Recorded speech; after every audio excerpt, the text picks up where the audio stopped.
you need to be connected to other believers in gospel community who will hold you accountable, help you remember when you forget, encourage you when you get tired. You will not go the long haul by yourself. It's just facts. Here's the problem with coming to things like this. You come here, you get excited, and you say, I'm going to go home and I'm going to do everything right. Like, I'm going to read my Bible. I'm going to tell everybody about Jesus, and this is going to be great. And we forget to budget for our humanity. So what I want to encourage you to do is make the plan right now. So, okay, plan A is I'm going strong for the Lord. I'm reading my Bible. I'm going fill in the blank. It's your desired outcome. But when that doesn't work out, I'm going to remember 1 John 2:1, which says, when we do sin, we have an advocate with the Father, Jesus Christ the righteous.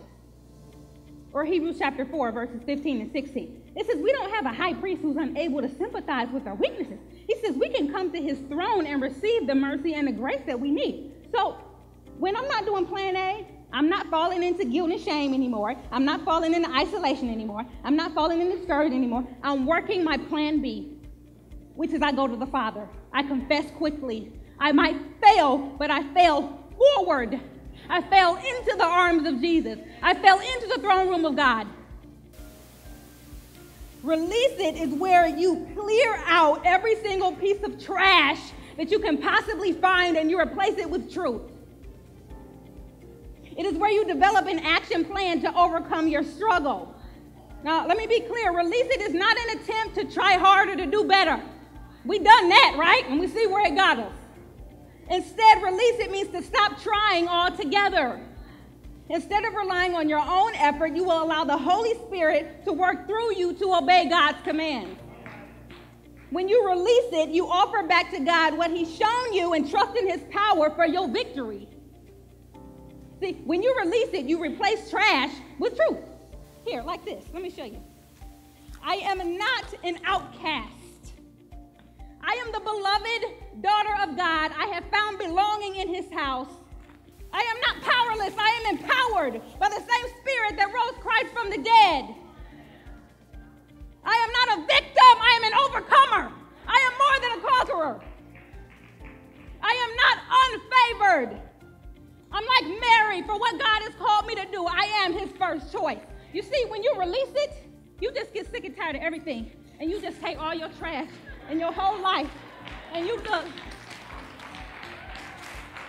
I really enjoyed it. I was a little bit apprehensive about coming, but I really enjoyed my time here. I thought it was a great experience. It's my first year coming, and I think I'm hooked now. I'll be back every year.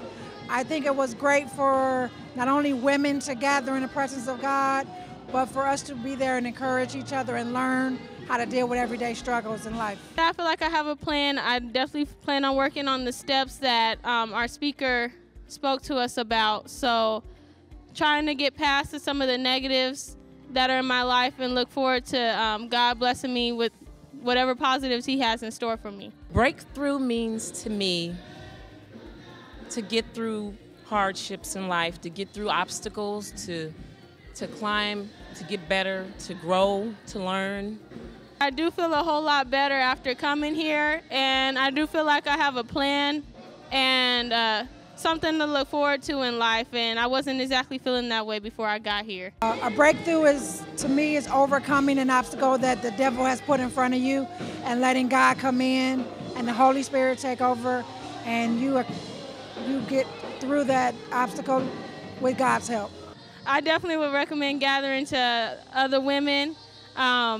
It doesn't matter where you're from. I thought I wouldn't fit in with the crowd, but I really enjoyed myself.